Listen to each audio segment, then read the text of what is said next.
The movies have the power to make us dream, but they also have the power to shatter our minds forever.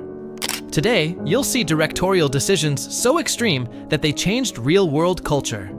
Jaws emptied beaches across half the world, while Disney, with a single off-screen gunshot in Bambi, traumatized millions of children, gave rise to the psychological term the Bambi effect, and introduced an entire generation to the concept of death for the very first time. But the damage didn't stop there. You'll discover how movies sparked mass hysteria, with ambulances waiting outside theaters, and how the film industry slipped genuine nightmares into what looked like harmless family entertainment.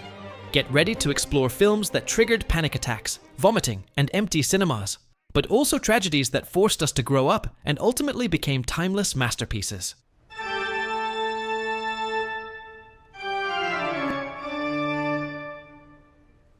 In 1922, no one was prepared to see the face of Nosferatu. A judge ordered every last negative of the film to be burned. Bram Stoker's widow demanded its complete destruction for copyright infringement, yet one surviving print slipped across borders like a plague. The fact that we can still watch and analyze it today is nothing short of a miracle. And that is how the first cinematic trauma in human history was born.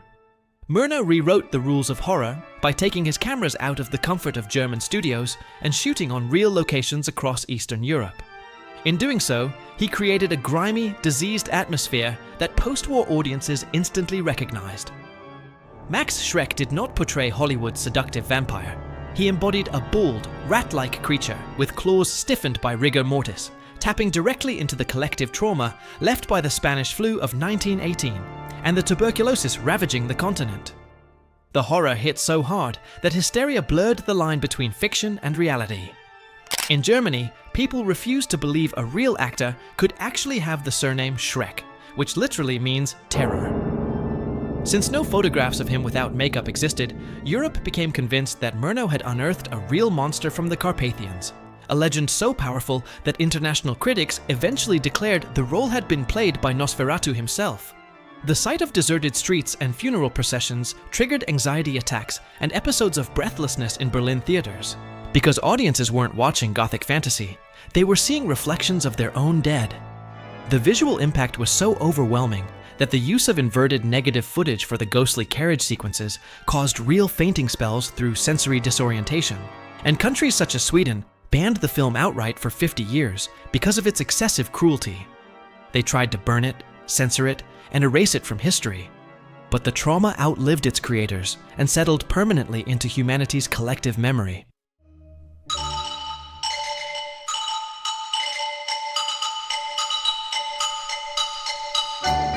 Walt Disney realized very early on that if you want to burn a lesson into a child's mind, you don't pull them back from the abyss, you push them straight toward it. In 1940, Pinocchio took animated trauma to a level of psychological perversity that no live-action film had ever reached. Disney presented millions of children with a dystopian sequence in which temptation is punished through transformation into donkeys. Lampwick's metamorphosis is pure body horror. The silhouette of a child begging for mercy while his hands twist into hooves and his screams dissolve into braying, only to be whipped and sold into slavery in the mines. Pinocchio used the terror of abandonment and physical mutilation to brand a moral lesson deep into the collective subconscious. Entire generations learned from that scene that the adult world could be merciless, dark, and beyond redemption. Yet that conceptual violence served a cathartic purpose, to harden the minds of children and prepare them for life's fragility. In an age like ours, where impulse is glorified, everything is treated as relative, and conscience is numbed, Pinocchio stands as a sacred lesson. While modern cinema celebrates emptiness, Disney warned us of a far darker truth. When a society normalizes the abyss, children no longer grow into men. They become slaves.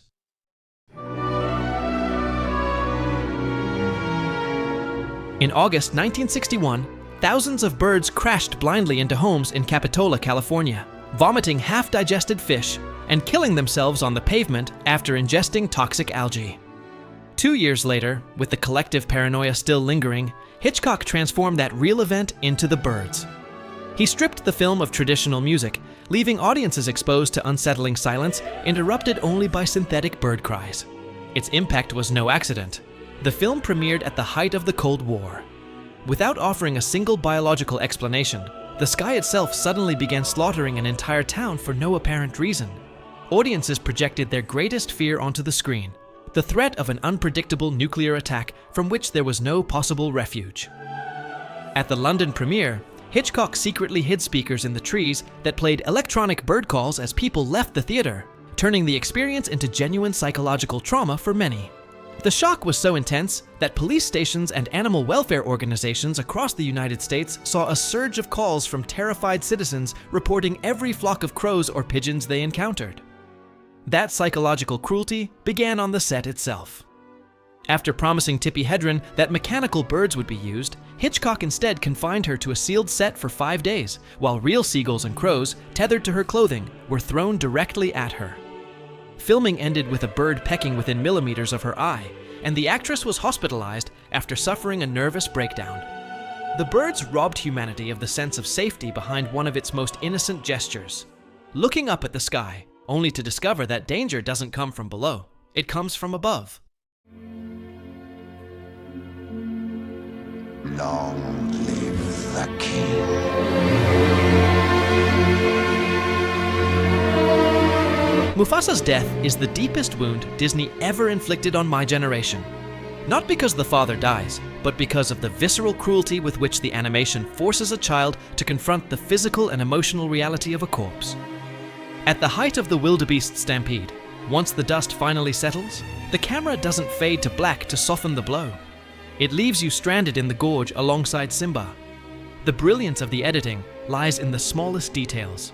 The cub desperately trying to nudge his father's lifeless body, curling up beneath his cold paw in the hope that he might wake up, and Scar's calculated psychological manipulation, convincing a child that he alone is responsible for the tragedy. Disney brought unflinching emotional violence into movie theaters. Millions of children throughout the 1990s and the 2000s understood for the first time what the irreversibility of death truly meant. The comfort offered afterward by Hakuna Matata, far from being a carefree, joyful anthem, feels more like an act of profound emotional dissociation. There is also light in this death. There is transcendence. Simba finds answers. He comes to understand the circle of life, realizes that death is not the end, and discovers that his father still lives within him. Disney chose to explain tragedy so that a child's mind could process it. Unlike another film you'll see later, where cinema abandoned all explanations and trusted children to bear the crushing weight of absolute silence on their own.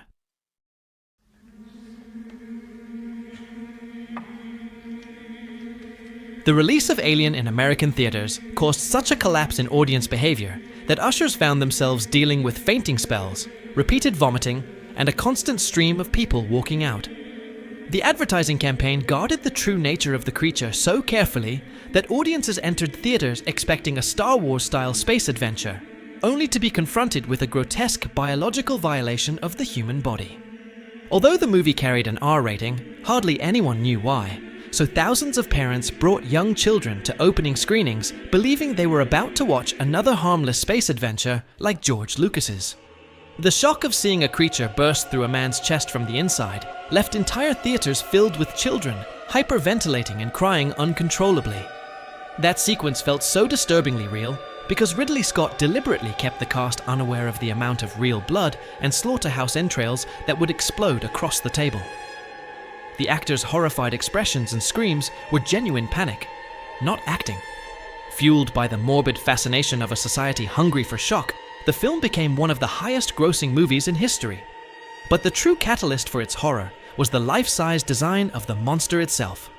Hans-Rudi Giger created a biomechanical nightmare using a real human skull to sculpt the creature's head, plastic tendons and condoms to shape the textures inside its mouth, and gallons of lubricant to create the thick saliva constantly dripping in close-up shots.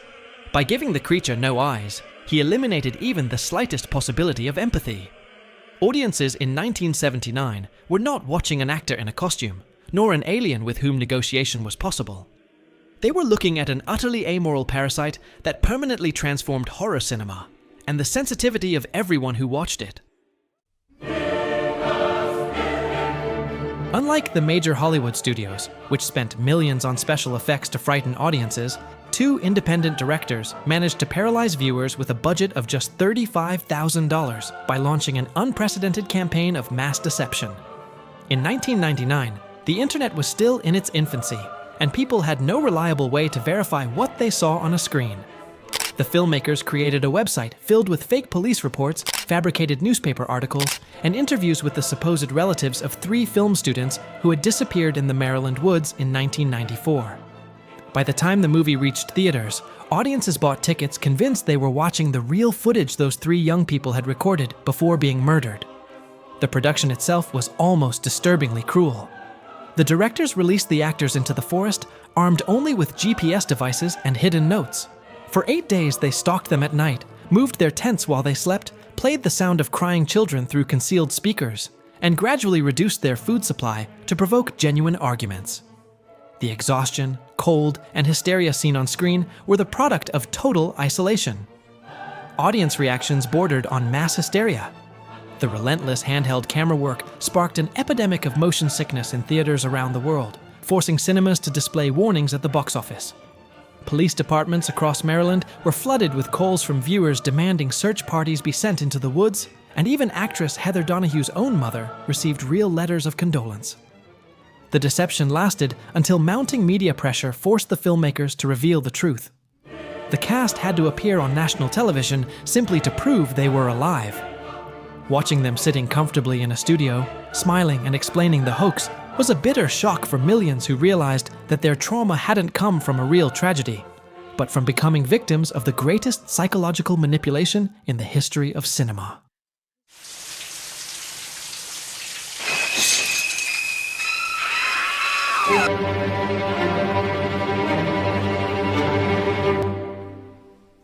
In 1960, mainstream cinema followed sacred rules that no one dared to break. The leading star had to survive until the end, and horror belonged in distant Gothic castles. Hitchcock shattered both conventions within the film's first 40 minutes. He murdered Janet Leigh, the unquestioned star of the movie, halfway through the story, naked and defenseless in a shower, without the slightest warning. Hitchcock transformed the shower, the ultimate symbol of privacy and purity, into a slaughterhouse, permanently destroying the feeling of safety within one's own home. The sequence required 7 days of filming, 78 individual shots, and an editing rhythm so precise that it tricked audiences into believing they had witnessed an explicit stabbing, even though the knife is never actually shown piercing flesh. The director also did something unprecedented. For the first time, cinema left us alone with the killer, making viewers secretly hope the car would sink into the swamp and turning them into his accomplices. Today, everyone knows what Psycho is about, but audiences at the time had bought tickets expecting a drama about a woman who steals money. The murder halfway through the film, followed by its sudden transformation into pure horror, remains the greatest plot twist in the history of cinema. The consequences were immediate and long-lasting. Thousands of people developed an irrational fear of showering in hotels, a phobia that even haunted Janet Leigh herself for the rest of her life. Audiences fled theaters in tears, suffering panic attacks and vomiting. And this is no exaggeration. At the time, no one had ever seen anything remotely like it. It quickly established itself as the most terrifying film ever made. That instinctive fear of the ocean that so many of us carry, believe it or not, has a single culprit: Jaws. Steven Spielberg rewrote the mechanics of primal fear by turning the entire world's summer vacation into a nightmare. Jaws is a scientifically documented case of mass trauma that permanently altered human behavior toward nature. The panic sank so deeply into public consciousness that official statistics recorded a historic 28% drop in beach attendance across the United States during the summer of 1975, causing millions in losses for coastal tourist towns that blamed the film directly. But the phobia extended far beyond biological logic. Thousands of people admitted they were terrified of swimming in chlorinated pools, enclosed lakes, and even their own bathtubs, unable to stop imagining they might be devoured. In the real world, the so-called Jaws effect triggered a global, indiscriminate slaughter of sharks that devastated their populations for decades. Ironically, the film's greatest stroke of genius was born out of complete failure. The 3 mechanical sharks built for production repeatedly malfunctioned in the saltwater, their internal mechanisms rusting to the point that Spielberg was forced to shoot much of the movie almost blind. That technical limitation compelled him to suggest the monster rather than show it, relying instead on the predator's point of view gliding beneath swimmers' legs and John Williams' relentless two-note leitmotif. Audiences in 1975 weren't afraid of what they could see. They were terrified of the endless vastness of the ocean itself.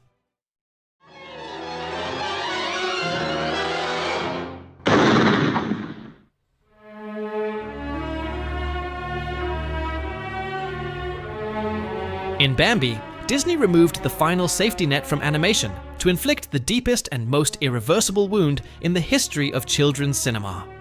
As we saw when discussing Mufasa's death, Bambi stands as the dark mirror image of explained tragedy. Here, there is no comfort. Millions of children are simply abandoned to confront the weight of death alone. After the desperate run through the snowstorm, a single gunshot abruptly cuts through the silence, stopping the music instantly. There is no blood, no body, no final goodbye. The hunter never appears on screen. He has no face, no name, no motive. He is simply an invisible force known only as man, and a moral presence that shatters the peace of the forest with an off-screen shot. By leaving the young fawn calling out in the middle of an endless winter to a mother who will never answer again, the film placed complete trust in children's ability to process both loss and the arbitrary cruelty of nature. Here, cinema asked children to do the emotional work themselves, arriving on their own at the same conclusion that The Lion King would explain much more directly decades later. The result remains the greatest childhood trauma in the history of film. Nearly a century later, its impact still endures. Stephen King has described Bambi as the first horror movie he ever saw. Paul McCartney has admitted that Bambi became the defining turning point of his life. The killing of the deer's mother inspired him to become the world's most famous vegetarian and animal rights activist. Society's relationship with wildlife shifted so profoundly that sociologists coined the term the Bambi effect to describe the wave of empathy toward wild animals that dramatically reduced hunting licenses in the years that followed. Yet Disney's goal was never to dwell on suffering. It was to offer younger generations a lesson in maturity that continues to be passed down today. The certainty that pain is real, but so are transcendence, resilience, and the strength to keep moving once winter finally comes to an end.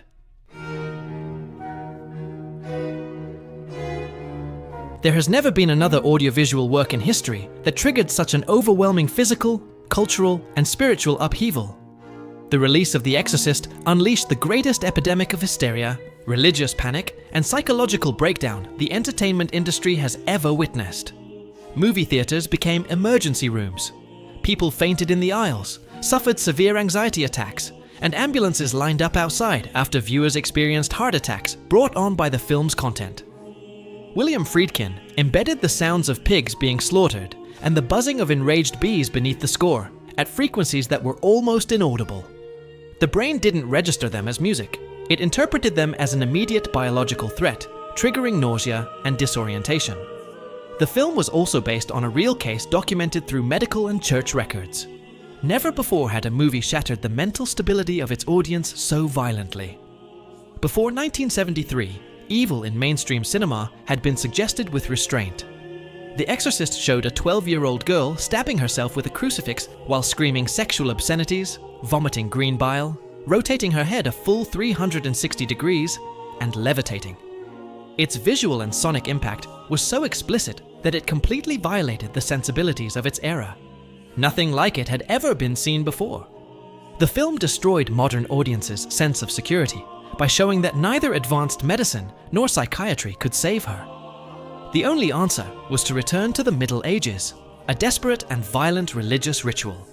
It brought a hyper-technological society to its knees before humanity's oldest fear, with even priests questioning their own faith in the face of such horror. But what happened behind the scenes proved even more terrifying. The house set mysteriously burned down, leaving only the little girl's bedroom untouched. 9 people connected to the production died during or shortly after filming.